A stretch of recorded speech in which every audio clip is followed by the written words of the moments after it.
لله نحمده ونستعينه ونستغفره ونؤمن به ونتوكل عليه ونعوذ بالله من شرور أنفسنا ومن سيئات أعمالنا من يهده الله فلا مضل له ومن يضلل فلا هادي له ونشهد أن لا إله إلا الله وحده لا شريك له ونشهد أن سيدنا ومولانا محمدا عبده ورسوله أما بعد فأعوذ بالله من الشيطان الرجيم بسم الله الرحمن الرحيم ولكل أمة جعلنا منسكا ليذكروا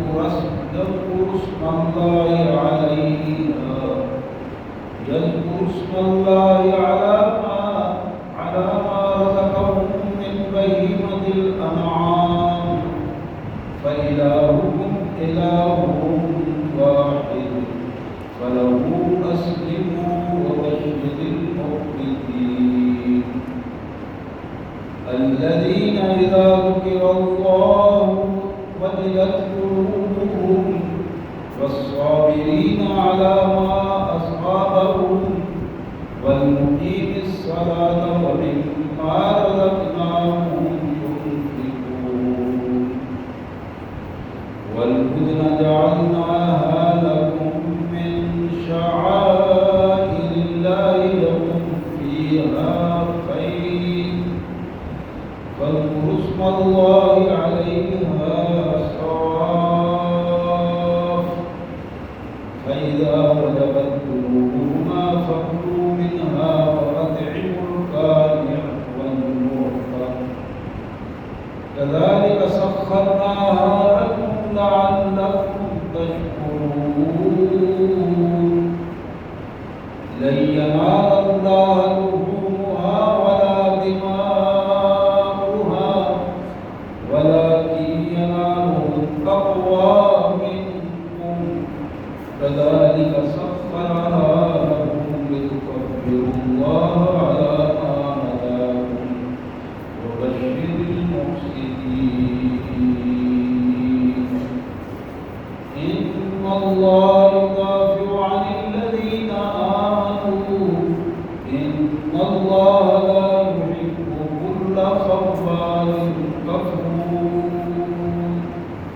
أعوذ بالله صدق الله العظيم اللهم صل على محمد وعلى آل محمد وبارك وسلم اللهم صل على جميع الأنبياء والمرسلين وعلى الملائكة المقربين وعلى سائر الصحابة والتابعين وعلى عباد الله الصالحين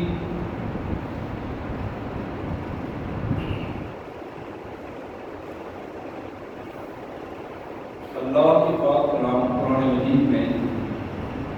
یہ 17واں پارہ ہے اور سورہ حج 17ویں پارے کا یہ 12واں رکوع تھا جس رکوع کو پورا میں نے تلاوت کیا ہے ان مبارک آیات کا پہلے سادہ سا ترجمہ اور مفہوم پھر نبی رحمت صلی اللہ علیہ وسلم کی فرامین کی روشنی میں انشاءاللہ مختصر سا موضوع کی وضاحت اللہ کے مبارک نام سے بڑا مہربان بہت زیادہ رحم کرنے والا ہے وَلِكُلِّ أُمَّةٍ جَعَلْنَا مَنْسَكًا ہم نے ہر دور کے نبی کی امت کے لیے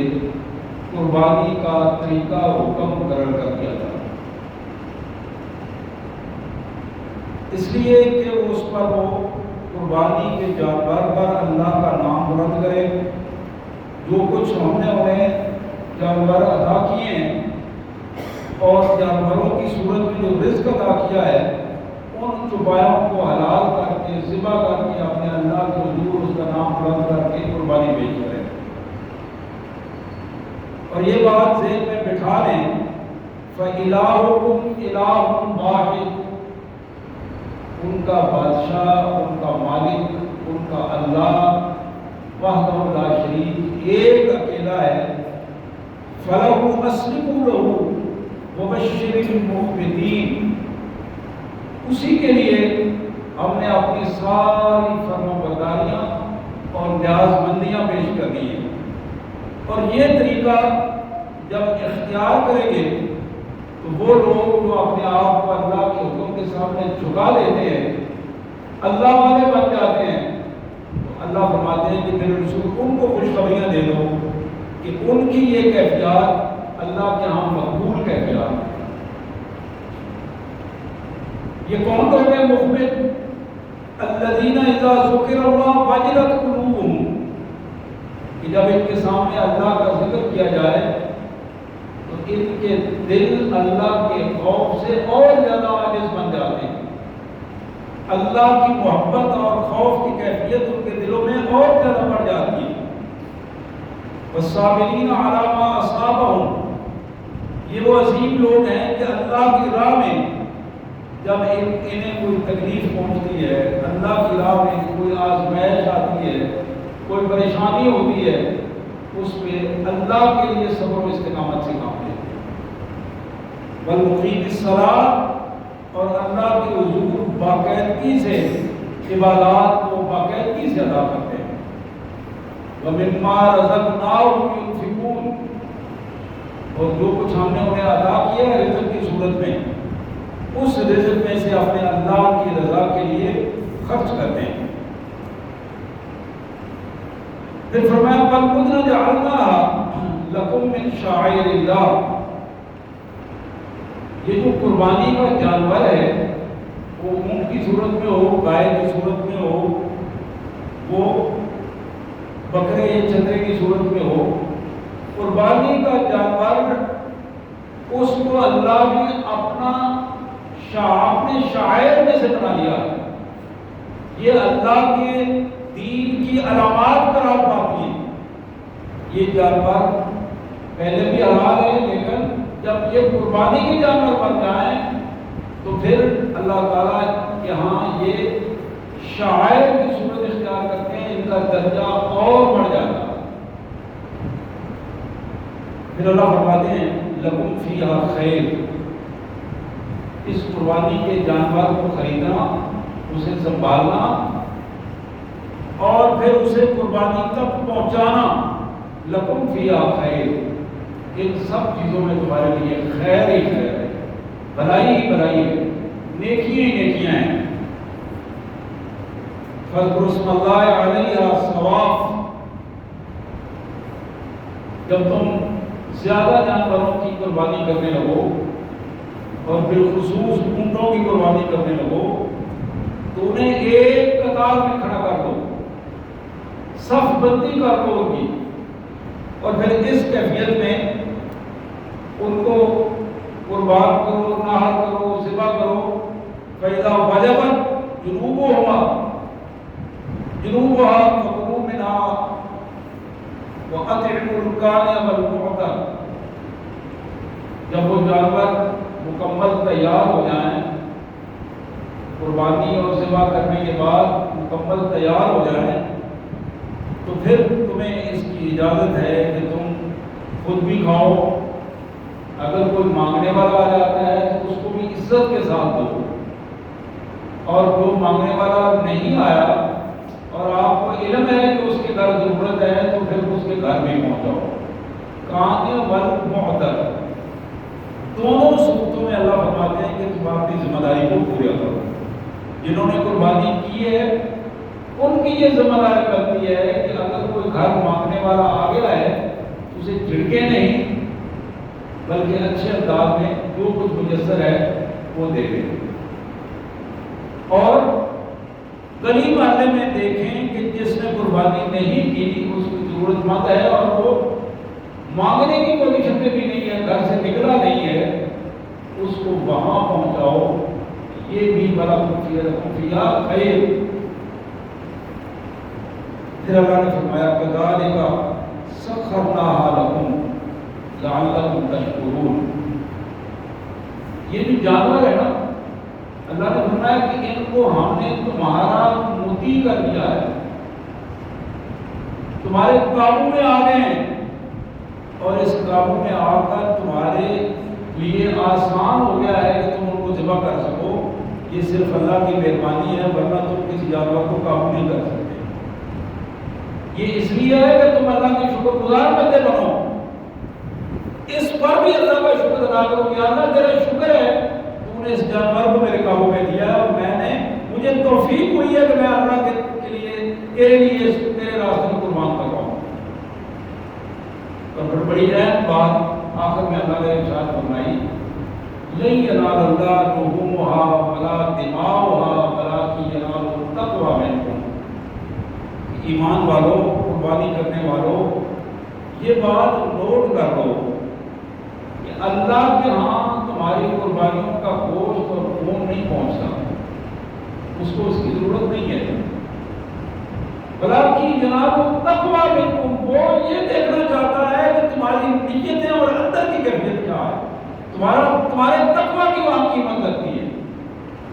تمہارے دل کے جو جذبات ہیں، دل و دماغ کے جو جذبات ہیں، نیتیں ہیں، ان کے حوالے سے فیصلے ہوں گے۔ تو پھر اللہ فرماتے ہیں کذالک سخرھا لکم لتکبروا علی ما ھداکم وبشر المحسنین۔ ایمان والوں، ہم نے ان جانوروں کو تمہارے لیے اس لیے مسخر بھی کیا ہے تاکہ تم جس طرح جانور کے گلے پر چھری چلاتے ہوئے بسم اللہ اللہ اکبر پڑھو گے، اللہ کا نام، اس کی کبریائی بلند کرو گے، تو عام حالات میں بھی، عام دنوں میں بھی جب تم گلی محلے میں آگے پیچھے جا رہے ہو تو وہاں بھی وَلَتُكَبِّرُوا اللہ کی تکبیرات کو زیادہ سے زیادہ اونچی آواز میں پڑھتے چلے جاؤ، اللہ اکبر اللہ اکبر لا الہ الا اللہ واللہ اکبر اللہ اکبر وللہ الحمد۔ اس کو زبان زد عام رکھو، آپ خوشی سے جتنا زیادہ اللہ کی ان تکبیرات کو تم بلند کرو گے، اللہ تعالیٰ اتنا زیادہ خیر کا معاملہ تمہارے لیے آسان فرمائے گا۔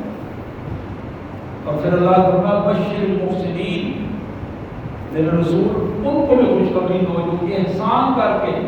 آگے بڑھ کر دین کا کام کرتے ہیں، آپ آگے بڑھ کر اللہ کے حکموں پر عمل کرتے ہیں، ان کو خوشخبری دو، یہ بڑے عظیم لوگ ہیں۔ ان اللہ یدافع عن الذین آمنوا، اللہ فرماتے ہیں کہ ایمان والوں کی طرف سے کافروں کو جواب دینے کے لیے اللہ کافی ہے۔ اللہ اپنے بندوں کا خود دفاع فرماتے ہیں، ان اللہ لا یحب کل خوار کفور، لیکن یہ بات یاد رکھو کہ اللہ کو بددیانت آدمی پسند نہیں ہے، اللہ کو بددیانت آدمی پسند نہیں ہے، اور نہ شکرا آدمی پسند نہیں ہے۔ خوار بددیانت، کفور نہ شکرا آدمی، بددیانت نہ شکرا آدمی اللہ کو پسند نہیں ہے، اللہ اس کو پسند نہیں ہے۔ سبحان اللہ وبحمدہ، سبحان اللہ العظیم وبحمدہ، نستغفر اللہ یا کریم یا رحم الراحمین یا ذی الجلال والاکرام۔ میرے انتہائی واجب احترام بھائیوں، یہ 17ویں پارے میں سورہ حج کی آیات تھی، 12واں رکوع تھا، اس پورے رکوع کو میں نے آپ کے سامنے رکھا۔ الحمدللہ یہ اللہ کا شکر ہے، اس کی مہربانیاں ہیں، اس کی عنایات ہیں، اس کی مہربانیوں سے آج ہمیں یہ موسم دیکھنے کا پھر اتفاق ہوا کہ موسم حج پھر حجاج کرام پوری دنیا سے اللہ کے گھر میں اکٹھے ہو رہے ہیں، اللہ کے حبیب صلی اللہ علیہ وسلم کے مبارک شہر میں اکٹھے ہو رہے ہیں۔ مدینہ منورہ میں کچھ لوگ وہاں پہلے چلے جاتے ہیں اور کچھ یہاں پہلے چلے جاتے ہیں، اس ترتیب کے ساتھ حجاز کے یہ دونوں بڑے شہر جہاں اللہ کا گھر ہے اور جہاں اللہ کے پیارے محبوب محمد کریم صلی اللہ علیہ وسلم کا گھر ہے، ان دونوں جگہوں پر اس موسم میں رونقیں ہی رونقیں بڑھتی چلی جاتی ہیں۔ یہ رونقیں کسی بادشاہ کے لیے نہیں، کسی انسان کے لیے نہیں، کسی ذاتی مقصد کے لیے نہیں، خالصتاً اللہ کی رضا کے لیے، اسلام کے اس رکن کو بجاوری اس کی کرنے کے لیے، حج کے لیے اہل ایمان پوری دنیا سے اکٹھے ہوتے ہیں۔ یہ وہ کیفیت تھی کہ جب جناب ابراہیم علیہ السلام کو اللہ تعالیٰ نے حکم دیا کہ ابراہیم تم جاؤ اور فلاں جگہ پہ جا کر ان اپنے بچوں کو چھوڑاؤ، بیوی کو بھی اور بیٹے کو بھی، جناب اسماعیل کو بھی اور ان کی والدہ محترمہ کو۔ اور پھر وہیں حکم ہوا جہاں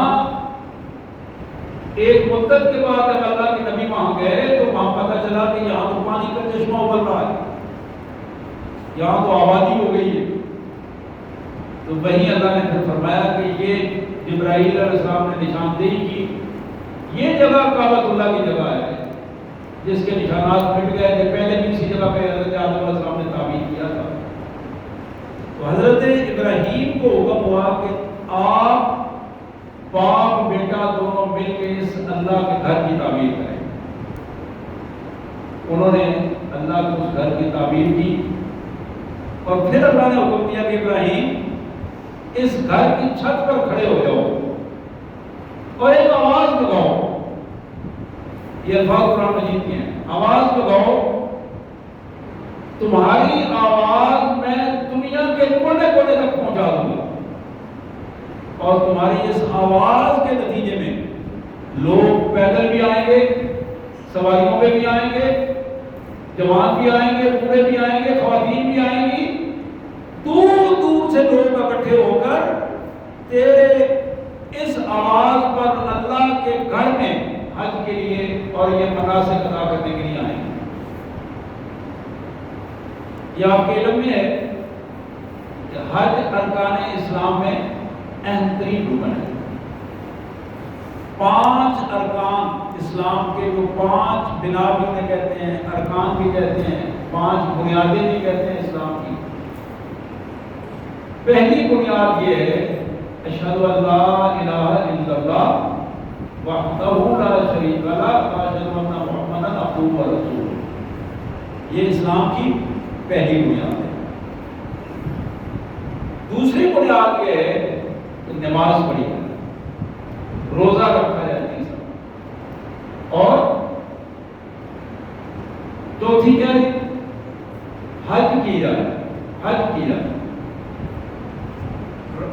نماز، روزہ، حج اور زکوٰۃ، یہ 5 ارکان اسلام کے۔ ان میں سے اگر کوئی بندہ ان 5 ارکان میں سے کسی ایک کا بھی انکار کر دے تو وہ مسلمان نہیں ہے۔ 5 کا کر دے ویسے ہی نہیں رہتا، لیکن ایک کا انکار کرنے سے بھی مسلمان نہیں رہتا۔ مسلمان ہونے کے لیے یہ لازم ہے کہ کلمہ پڑھے، جو پہلا رکن ہے، اور اگلے 4 ارکان جو ہیں نماز، روزہ، حج، زکوٰۃ، ان 4 ارکان کو اپنی زندگی میں مستقل بنیادوں پر لائے اور خوشی سے ادا کرے۔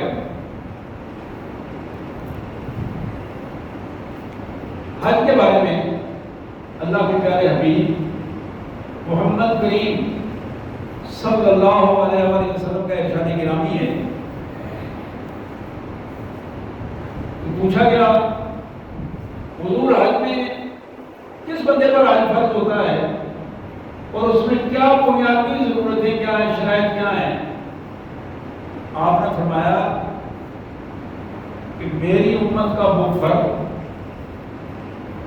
میری امت کا وہ فرد جس کے پاس سواری مہیا ہے وہاں جانے کے لیے اور اخراجات ہیں وہاں آنے جانے کے لیے، روٹی کپڑے کے لیے، اس پر حج فرض ہے۔ جس کے پاس خرچہ موجود ہے، زادہ راہ موجود ہے، سواری موجود ہے، یعنی آنے جانے کا کرایہ موجود ہے اور وہاں کے اخراجات موجود ہیں، اس بندے پر حج فرض ہو گیا ہے۔ اور پھر آپ نے ارشاد فرمایا کہ جس بندے کے پاس سواری موجود ہے، اخراجات کے لیے رقم موجود ہے، صحت ٹھیک ہے، کوئی شرعی عذر نہیں ہے کہ وہ رک سکے، اور اس کے باوجود وہ حج نہیں کرتا، حضور نے فرمایا کہ وہ یہودی ہو کر مرے یا عیسائی ہو کر مرے، میری امت میں اس کے لیے کوئی گنجائش نہیں، میری امت میں اس کے لیے گنجائش نہیں ہے۔ حج فرض نہ ہونا ایک الگ پہلو ہے، اس کے پاس پیسے اتنے نہیں ہیں، سواری نہیں ہے، اخراجات نہیں ہے، صحت اس کی ٹھیک نہیں ہے، صحت اجازت نہیں دے رہی، راستے کی کوئی رکاوٹ ہے کہ ملک سے باہر جانے میں پابندی ہے، ان کی قانون ایسے بن گئے کہ باہر نہیں جا سکتا، یہ بھی شرعی عذر ہے۔ کوئی شرعی عذر نہ ہو، بندہ کھاتا پیتا ہے، صحت اس کی اچھی ہے، معاملات درست ہیں، اخراجات موجود ہیں، اور وہ حج نہیں کرتا، یہ حج کے لیے کوئی لازم امر نہیں ہے کہ ہم اکثر کہتے ہیں کہ ہم یہ فرض ادا کروں، وہ فرض ادا کروں پھر میں حج کے لیے جاؤں گا، یہ نہیں، بلکہ آپ نے ارشاد فرمایا کہ جب تم حج کا ارادہ کر لو، حج تم پر فرض ہو جائے، اس کا ارادہ کر لو تو یحجم، تو پھر اس کو جلدی سے جلدی ادا کرنا چاہیے، آنے والے پہلے موسم میں وہاں پہنچنا چاہیے، اس لیے کہ تمہاری عمر کا کوئی پتہ نہیں کہ کس وقت اللہ کے حضور تمہیں بلا لیا جائے، اس سے پہلے پہلے اپنے اس فرض کو ادا کرو۔ نبی محترم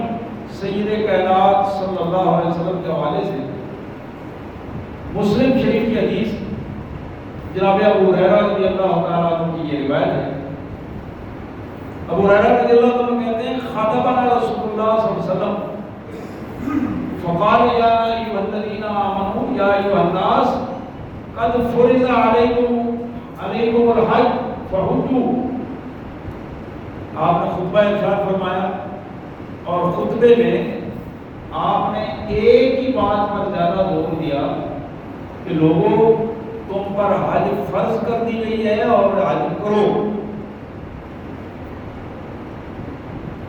آج ہمارا یہ بہت بڑا مسئلہ ہے، ایک تو پریشانی گورنمنٹ کے حوالے سے بھی اپنی جگہ پہ موجود ہے کہ گورنمنٹ نے بجائے اس کے کہ اس عبادت کو آسان کریں انہوں نے اور مشکل بنا دیا ہے، کرائے بڑھا دیے ہیں، اخراجات مشکل کر دیے ہیں، اور ان سارے معاملات چھوٹے چھوٹے جو ہیں انہوں نے جن سے گزر کے وہاں جانا پڑتا ہے وہ حاجی کے لیے زیادہ مشکل برائے بنے ہیں۔ حالانکہ اصول یہ ہے کہ مسلم اسٹیٹس جو ہیں، مسلمانوں کی جو حکومتیں ہیں، ان کی بنیادی ذمہ داریوں میں یہ ذمہ داری بنتی ہے کہ امت کے لیے عبادات کو آسان کر دیں۔ ہم غیر مسلموں کے لیے عبادات کو آسان کر دیتے ہیں لیکن مسلمانوں کے لیے مشکل بنا دیتے ہیں۔ مسلمانوں کے لیے مسجد بنانا مشکل ہے لیکن کسی ہندو کے لیے، سکھ کے لیے گردوارہ یا مندر بنانا آسان ہے۔ ہماری حکومتیں اپنا پیسہ لگا کر مندر بنا دیتی ہیں، گردوارے بنا دیتی ہیں، لیکن مسجدوں کے لیے میٹروں پر بھی ٹیکس آتا ہے۔ مسجد جہاں ٹی وی استعمال نہیں ہوتا تو بلوں میں ٹی وی کا بھی ٹیکس مسجدوں میں آ جاتا ہے۔ تو اس قسم کے یہ ذمہ داریاں حکومت کی ہیں کہ وہ حکومت کی ذمہ داریوں، حکومت اپنی ذمہ داریوں کو ادا کرتے ہوئے حج کے اس معاملے کو آسان بنا دے۔ حج کے معاملے کو آسان بنانے میں ہوائی سفر اپنی جگہ پر ہے، لوگوں کے لیے سمندری سفر کو آسان بنایا جا سکتا ہے، اور بہت سارے لوگ سمندری سفر جو ہے وہ اس میں انہوں نے حج کیے تو آپ نے بھی دیکھا اور میں نے بھی دیکھا کہ ایک گاڑی بلوچستان سے جایا کرتی تھی، حاجیوں کو لے کر بلوچستان سے ہر سال وہ کعبۃ اللہ میں مقام کرما میں جایا کرتی تھی، بائی روڈ کو لوگ جایا کرتے تھے۔ تو جتنا آسان بنا دیں گے حج کے لیے، حکومتیں آسان بنائیں گی لوگوں کے لیے، وسائل بھی کم لگیں گے اور آسانی کے ساتھ ہوگا۔ لیکن آسانیاں کہاں ہیں؟ جہاں آسانیاں ہونی تھی وہاں مجرے ہو رہے ہیں، ڈانس ہو رہے ہیں، یونیورسٹیوں میں، کالجز میں جہاں تربیت کرنی تھی وہاں یہ سلسلے شروع ہو گئے ہیں۔ گندگی ہے اور گندے ماحول کو رواج دیا جا رہا ہے، اور رواج دے کر وہی لوگ جو وہاں سے پڑھ کر باہر نکلتے ہیں وہی گورنمنٹوں کے آفیسر بنتے ہیں، اور وہی لوگ ہیں جنہوں نے نظام چلانا ہوتا ہے۔ پھر وہ بجائے اس کے کہ وہ مسلمانوں کے لیے، عام آدمی کے لیے عبادات کو آسان بنائیں، اور زیادہ مشکل بنا دیتے ہیں۔ ایک دوسری حدیث مبارک اللہ کے حبیب صلی اللہ علیہ وسلم نے جب یہ ارشاد فرمایا کہ لوگوں تم پر حج فرض کیا ہے، کیا اللہ نے حج کیا کرو، فقال رجل کل عام یا رسول اللہ، ایک آدمی اٹھا اور اس نے عرض کیا یا حضرت ہر سال حج فرض ہے، ہر سال کرنا پڑے گا؟ فسکت رسول اللہ حتی قال الثلاث، حضور صلی اللہ علیہ وسلم خاموش ہو گئے، آپ نے جواب نہیں دیا۔ اس بندے نے 3 دفعہ یہ بات کہی، فقال رسول اللہ صلی اللہ علیہ وسلم لو قلت نعم لوجبت، اگر میں اس کو کے لیے اس بندے کے سوال کے جواب میں ہاں کر دیتا تو اللہ تعالیٰ اسے واجب کر دیتے، آج ہر سال ہی کر دیتے، فرض ہو جاتی ہے بات یہ۔ پھر میرے پیارے آقا صلی اللہ علیہ وسلم نے فرمایا وَلِمَا اسْتَطَعْتُمْ، اور تم اس کی طاقت نہ رکھتے، ہر سال ہر مسلمان پر حج فرض ہوتا، اس کے لیے مشکل ترین کام بن جاتا۔ حضور نے فرمایا ثم ضروری ما ترکتکم، جب تک میں تمہیں خود کوئی چیز نہ بتاؤں تو مجھ سے سوال و جواب نہ کیا کرو، جو حکم میں نے دے دیا ہے اس کے مطابق عمل کیا کرو، اللہ کے اس حکم کو بجا رہو۔ پھر آپ نے فرمایا فإنما هلك من كان قبلكم بکثرت سوالهم، لوگوں جو پہلی امتیں تھیں عمل کی بجائے زیادہ سوالات کرنے کی وجہ سے اللہ نے ان کو تباہ و برباد کر دیا۔ عمل نہیں تھا ان کا، عمل کم تھا، بہت کم لوگ تھے جو حکم کو فوراً بجا لاتے تھے۔ عمل کرنے کی بجائے سوالات، یہ کیسے ہوگا، آگے اسے کیسے ہوگا، اس کو کس طرح کریں گے۔ ایمان والے کا کام یہ ہے کہ زیادہ سوال و جواب بحث میں نہیں پڑتا، حکم ہے نماز پڑھنے کا، نماز پڑھے۔ پھر حضور نے فرمایا صلو کما رأیتمونی اصلی، نماز میں تمہیں پوچھنے کی ضرورت نہیں ہے، جس طرح میں نماز پڑھ رہا ہوں تم بھی نماز پڑھو، آؤ مسجد میں نمازیوں کے ساتھ نماز پڑھو۔ تو یہ ایک انداز ہے اسلام کا، اطاعت، عمل کے لیے اپنے آپ کو تیار کر دینا۔ جو لوگ عمل کے لیے اپنے آپ کو تیار کر دیتے ہیں تو یہی وہ سب سے خوبصورت کام ہے جو مسلمانوں کی زندگی کو عملی انداز میں بہترین بنا دیتا ہے۔ ایک تیسری حدیث جو بخاری میں، مسلم شریف میں، بخاری شریف میں، دونوں حدیثوں میں کتابوں میں موجود ہے۔ سئل رسول اللہ صلی اللہ علیہ وسلم ای العمل افضل، رسول کائنات صلی اللہ علیہ وسلم سے سوال کیا گیا، پوچھا گیا کہ میرے آقا یہ فرمائیں گے کہ عمل کے اعتبار سے کون سا عمل افضل ہے؟ حضور اکرم صلی اللہ علیہ وسلم نے فرمایا کہ سب سے خوبصورت عمل،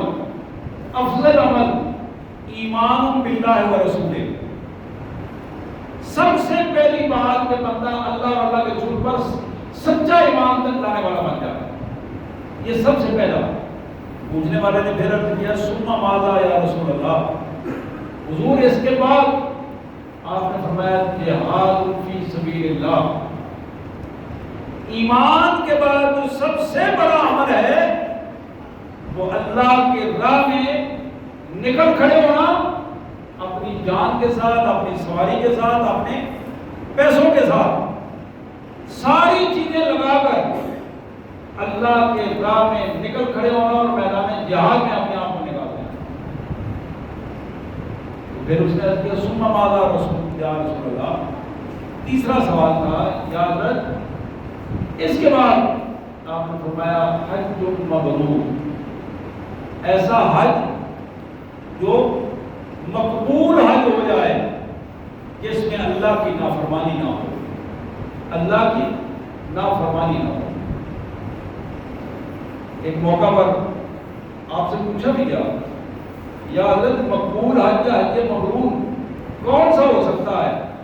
حضور اکرم صلی اللہ علیہ وآلہ وسلم نے فرمایا لم یرفث ولم یسفک، وہ حج جس میں انسان کا کوئی عمل اس کی خواہشات اور جنسیات کے حوالے سے شامل نہ ہو۔ حج کے اس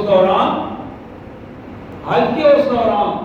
بندے کا ذہن اللہ کے ساتھ اس طرح جڑ جائے کہ وہ نفسانی خواہشات سے اپنے آپ کو مابرا سمجھے، ولم یفسق، اور کوئی بھی فسق و فجور والا کام نہ کرے، اللہ کی نافرمانی ذرہ برابر بھی اللہ کی نافرمانی کی طرف نہ جائے۔ اور حج کے ان لمحات میں، اس سفر میں، اس منا میں، مزدلفہ میں، عرفات میں، مکہ مکرمہ میں آنا جانا، اور سارے رش ہوتا ہے، ہر طرف لوگ ہی لوگ ہوتے ہیں، لیکن سب سے اچھا انسان وہ ہے، حاجی ہے، مشکل سے مشکل حالات میں بھی کبھی اس کی زبان سے کوئی شکوے والا جملہ نہیں ہے۔ وہاں